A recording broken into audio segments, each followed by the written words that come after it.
En la semana número 1 del módulo número 1 de trabajo, vamos a trabajar la página número 11 con relación al área de matemáticas, en donde nos enfocamos en lo que son los conjuntos numéricos. Vamos a analizar y recordar el significado de cada una de las representaciones de nuestros conjuntos numéricos, pero al inicio de la página 11 nos pide que respondamos la siguiente pregunta.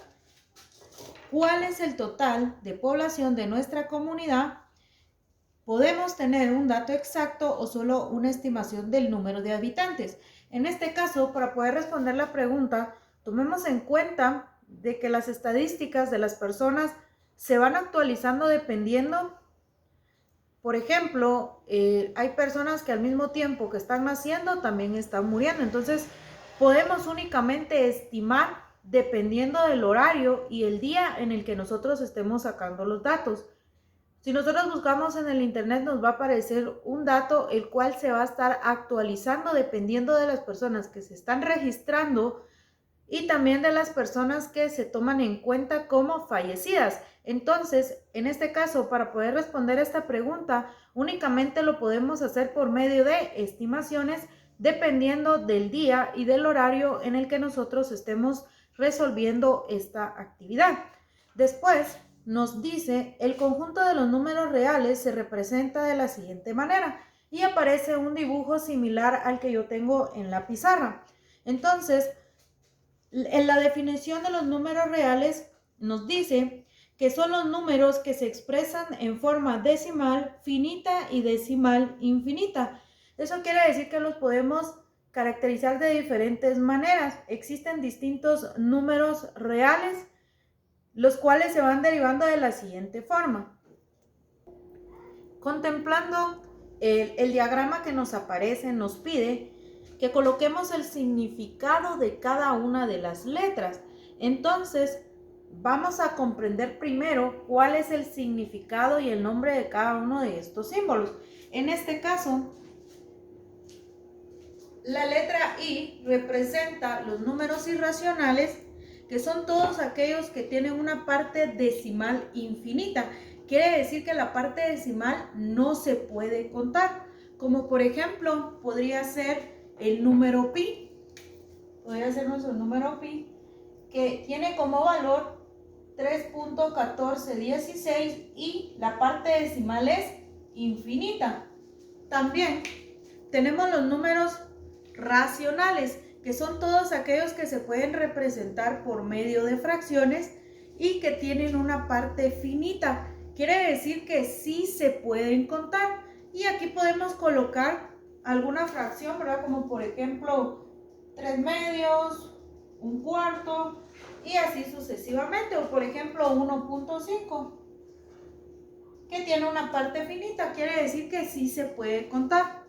Y en el caso de los números enteros, son todos los números positivos y negativos que se representan en una recta numérica. Puede ser, por ejemplo, el -2, el -9, el 6, el 7, ¿verdad? Son tanto los positivos como los negativos. Y en el caso de los números naturales, son todos aquellos que nos sirven para contar.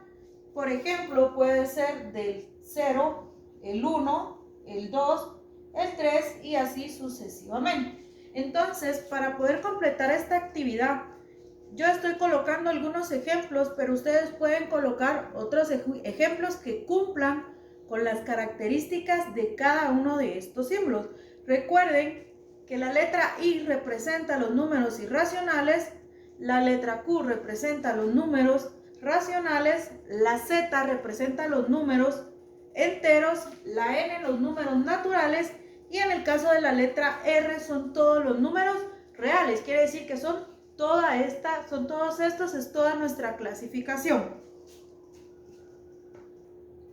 En la siguiente actividad nos pide que realicemos una investigación para poder responder la pregunta que aparece. Dice, ¿qué es un monomio y qué es un polinomio? Y me pide que escriba 2 ejemplos de cada uno.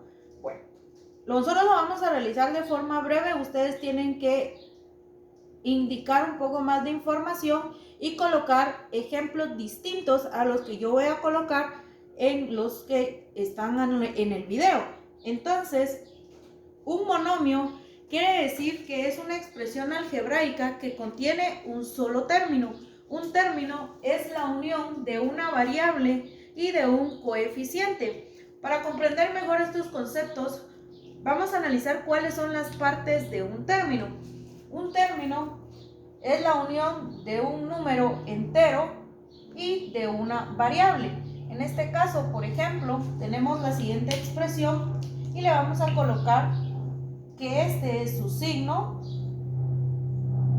su coeficiente numérico. Tenemos la variable, que puede ser cualquier letra del abecedario. Y tenemos el exponente, que yo tomé como referencia este ejemplo, pero puede ser signo positivo o negativo, puede ser cualquier número entero, puede ser cualquier variable, ¿verdad? Cualquier letra del abecedario, y puede ser cualquier exponente. En este caso, recordemos que habíamos indicado que un monomio es un solo término. Quiere decir que es solo uno de estos elementos. Entonces nosotros podemos indicar que es un solo término. Y un ejemplo podríamos colocar 4a al cubo, que en este caso es un solo elemento. Y en el caso del polinomio, el polinomio se deriva también en lo que es un binomio.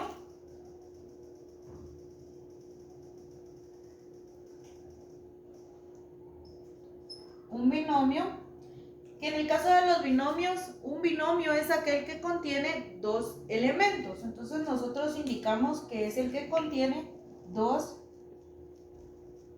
elementos o dos términos.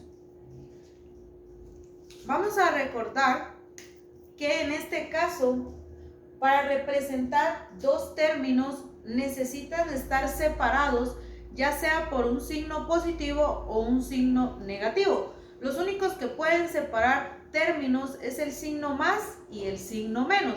Quiere decir, por ejemplo, si yo quiero colocar este término y este, tienen que estar separados por un signo, ya sea positivo o negativo.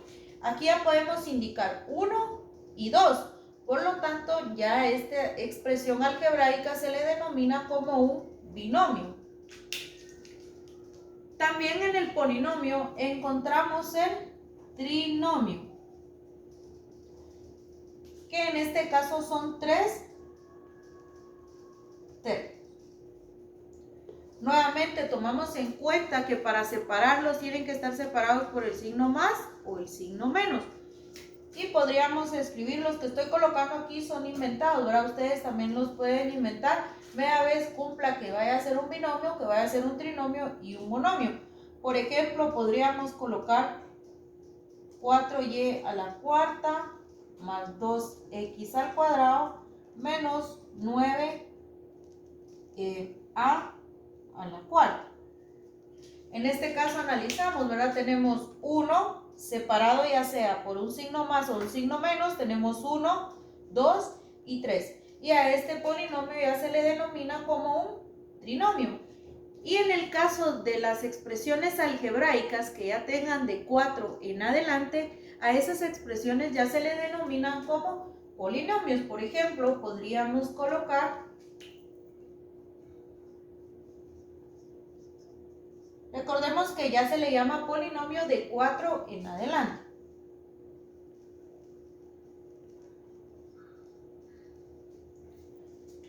Podríamos colocar como ejemplo 2x a la cuarta más 9x al cubo menos 3x al cuadrado más 2x menos 1. Veamos cuántos términos tiene. Tiene 1, 2, 3, 4 y 5. Recuerden de que ya se le llaman polinomios de 4 en adelante. Entonces, para poder contestar esa pregunta, ya tenemos que un monomio es un solo término. Yo les estoy colocando un ejemplo, ustedes pueden agregar uno más. Y también en el caso del polinomio que se deriva en el binomio y en el trinomio, tenemos también sus conceptos y tenemos algunos ejemplos y ustedes pueden agregar un ejemplo más. Recuerden que para separar términos únicamente se pueden separar por el signo positivo y por el signo negativo. Y de esta manera ya podemos completar la tarea de nuestra semana número 1 que se encuentra en la página 11 del módulo número 1.